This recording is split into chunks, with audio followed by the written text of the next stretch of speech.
নতুন একটা পর্ব দেখার জন্য আপনাদের সুস্বাগতম মাদার্স কিচেন অ্যান্ড ব্লগে। তা কী করবো, পর্বটা বৃষ্টি হচ্ছে না, চারিদিকে ঝুম ঝুম বৃষ্টি হয়ে যাচ্ছে, সমানেই অসমানেই পড়ে যাচ্ছে। তা আমি দেখেন ঘরে একটা মোচা ছিল, একটা মোচা ছিল, এটা আমার গাছের না, এটা আমি বাড়ির থেকেই কিনা। তা এই জন্য মোচাটা এরকম চিকন, দুটো মোটা এনেছিলাম, তো একটা মোচা তিতো হয়ে গিয়েছে, তাই এটা মনে করলাম কী করবো, তা বৃষ্টির মধ্যে একটুখানি চপ টপ খাওয়া যায়, একটু চপ খাবো, আপনাদের শেয়ার করতে এলাম। মোচার আজকে আমি চপ ভাজবো। আপনারা হয়তো অনেকে জানেন, অনেকে হয়তো জানেন না যে মোচারা কিন্তু পেঁয়াজির মতন সুন্দর চপ খাওয়া যায়। তা মোচাটা তো প্রথমে আমাকে কুটতে হবে, আর কী কী না লাগে না লাগে সেটা না হয় আপনাদের আমি পরেই বলবো, আপনাদের পরেই দেখিয়ে দেবো। তা প্রথমে তো আমার মোচাটা আগে খোলস ছাড়িয়ে নিতে হবে, মোচাটা পরিচ্ছন্ন করে বাছতে হবে। তা প্রথমে আমি মোচাটা বেছে নিই, কুটে কেটে ঠিক করে নেবো। আমি হাতে একটু তেল মেখে নিচ্ছি, কারণ মোচা আবার একটু আঠা থাকে, তো এটা তো আমি সিদ্ধ করে কুটছি না, মোচা আর একভাবে কোটা যায়। আমার মোচা কোটার ভিডিও আশা করি আমার পেজে আপনারা পেয়ে যাবেন। তাই দেখুন, তা একটু তেল মেখে নিলে হয় কি হাতটা নোংরা হয় না। দেখেন এইভাবে আমি কিছুটা ফেলে দিয়ে নেব, কিছুটা ফেলে দিয়ে নিয়ে এই যে এইভাবে ফেলে দেবো। এইভাবে মোচা কোটার কৌশলও কিন্তু আলাদা আছে। এই যে এইভাবে ফেলে ফেলে দেবো, এগুলো এইভাবে ফেলে দিয়ে দিয়ে এই দেখেন এইগুলো এইভাবে টান দিলে পরে এই যে রবারের মতন যেটা, এগুলো কিন্তু পড়ে যাবে, তখন তারপরে হচ্ছে আপনারা করবেন। তা আমি এইভাবে এগুলো ফেলে নিই, এই দেখুন এইভাবে। বা আপনারা কাজ করতে পারেন, ওভাবে যদি না ফেলেন তা আপনারা এই দেখেন এইভাবে এইভাবে ফেলে দেবেন। এই যে এইভাবে ফেলে দিলেও কিন্তু হবে, এই যে এইভাবে ফেলে দেবেন। তাই মোচাগুলো কুটে নিয়ে আসি। আর একটা জিনিস ফেলবেন, এই দেখেন এই যে ভিতরে একটা নৌকার মতন থাকে মোচার ভিতরে, এই যে এই দেখেন এইটা ফেলে দেবেন। আমি আপনাদের দেখাচ্ছি, এটা ফেলে দেবেন, এটা অজীর্ণ, হজম হতে চায় না।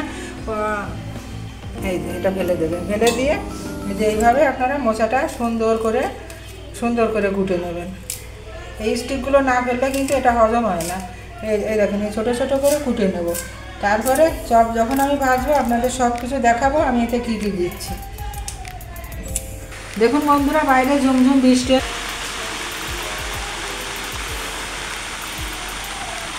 এরকম থাকে চপ তৈরি হয়নি, গরম গরম চপ, যদি বৃষ্টি তার সঙ্গে আবার যদি খিচুড়ি হয়ে যায় তা কেমন মজা হবে বন্ধুরা, বলুন দেখি।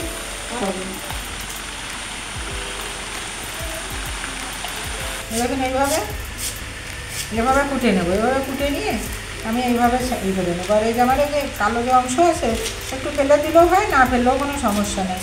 এইভাবে চিকন করে আমি হচ্ছে কুটে নেবো। দেখুন এইভাবে কুটে নিয়ে এইরকমভাবে জলের মধ্যে রাখছি।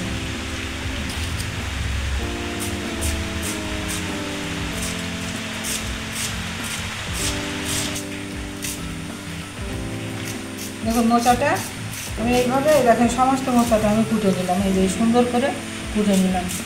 আর হাতে সবসময় একটু তেল মাখাবেন যদি আপনাদের প্রয়োজন হয়, হলুদ দেওয়া লাগে না।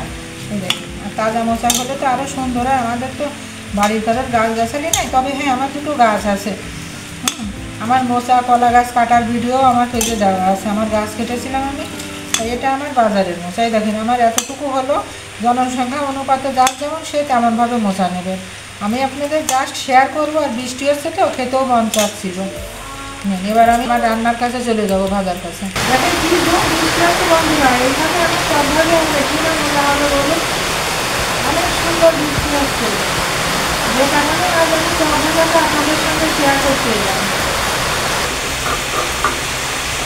বুঝলা, গ্যাসনও আছে, কিন্তু আমাকে মুসুরের ডালটা দিলে আমার খেতে খুব ভালো লাগে। এই চপে মুসুরের ডালটা একটু বানা হবে, আমি এক বাটা দিয়ে এই মুসুরের ডালটা দিয়ে নেবো। কারণ ডালটা বেটে নিই। প্রথমে আমি গোটার সময় হলুদ দিয়ে দিলাম, আপনার পরিমাণ বুঝে আপনি হলুদ দেবেন। আমি আমার স্বাদ বুঝে আমি লবণটা দিয়ে দিলাম, স্বাদ বুঝে সঙ্গে একটু বিট লবণ দেবো।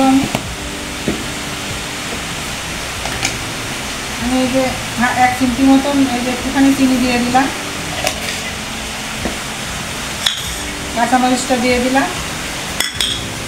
আমার ধনে পাতা ধরে নাই, আপনারা ধনে পাতা থাকলে দিয়ে নেবেন। আদা একটুখানি দিয়ে দিলাম, অল্প একটু আদা বাটা। আপনাদের যদি ধনে পাতা থাকে আপনারা ধনে পাতা কুচিটা দেবেন। এই যে এটা হচ্ছে আমার পেজে দেওয়া আছে 12 মিশালি মশলার একটা ভালো মশলা, এই মশলার গুঁড়িটা আমি দিয়ে দিলাম।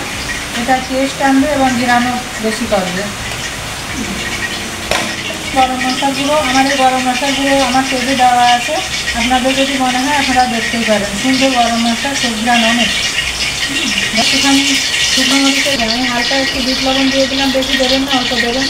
গরম মশলা আমি দিলাম, আমি এই যে চালের গুঁড়ি দিয়ে দিলাম বড় 1 চামচ, আর একটু দিয়ে দেবো চালের গুঁড়িটা দিলাম, এই যে বেসন দিয়ে দিলাম 1 চামচ, এই যে ডালটা আমি বেটে দিলাম, ডালটা আমি দিয়ে দিলাম। সুন্দর করে মেখে নেবো, আমি মেখে নিয়ে আমি ফিরে আসছি। এটা কিন্তু আমি জল দিইনি, কিন্তু কেন মোচা কুটে জলের ভিতর ছিল তো জল দিইনি। তাহলে আমি কী কী দিলাম আপনারা দেখলেন। আপনাদের যদি বেসন না থাকে, বেসন না দিলেও চলবে, 1 চামচ আটা দিয়ে দেবেন। আটা থাক, ময়দা থাক বা কর্নফ্লাওয়ার থাক, যেটাই পারেন। আর ধনে পাতা কুচিটা দিলে ভালো হয়। আপনারা চপের আকারে, ঠিক এইভাবে চপের আকারে দিয়ে দিয়ে তেলের পরে দিয়ে দিতে হবে, এইভাবে। অনেক মোটাও করবেন না আর অনেক পাতলাও করবেন না, এইভাবে দিয়ে দেবেন। আর এই বৃষ্টির দিনে সব চপগুলো দিয়ে উল্টিয়ে দেবো। বন্ধুরা, রোজার সময় যে পেঁয়াজের দাম হয় আমাদের দেশে, তাই আপনারা না এরকম মোচা দিয়ে চপ ভাজবেন। সুন্দর একটা জিনিস নিজেরা ঘরে তৈরি করে ইফতারি করবেন, অনেক সুন্দর মজার জিনিস। এই যেরকম করে লাল লাল করে সুন্দর করে ভেজে তুলে নিলাম, এই দেখুন একেবারে মুচকে বলবে যে এটা মোচার চপ। আপনারা খেয়েও দেখবেন যে কত টেস্টি। আমি না ভালো লাগলে আপনাদের আমি শেয়ার করতাম না বন্ধুরা।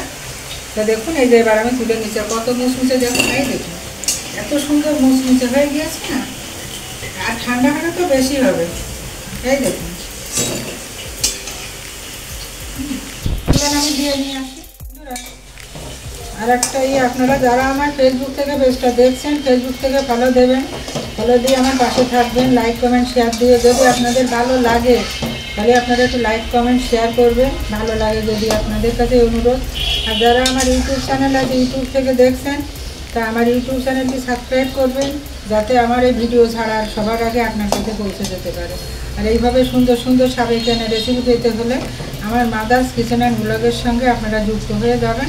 তাহলে অনেক সাবেকিয়ানা সুন্দর সুন্দর রেসিপি আশা করি আপনাদের আমি উপহার দিতে পারবো। এগুলো এখনকার রেসিপি না, যে মা ঠাকুর আমার আমলের রেসিপি, এগুলো গ্রামগঞ্জের মেয়েদের মায়েদের হাতের রেসিপি। এগুলো দেখেন আমার তৈরি হয়ে গেল, এটাও আমার হয়ে গেলে এবার আমি তুলে নিচ্ছি। এই দেখেন কত সুন্দর কালারটা দেখুন বন্ধুরা, কালার দেখলেই মনে হচ্ছে যেন কত টেস্ট, আসলেই সুন্দর হয়েছে। দেখুন কত সুন্দর।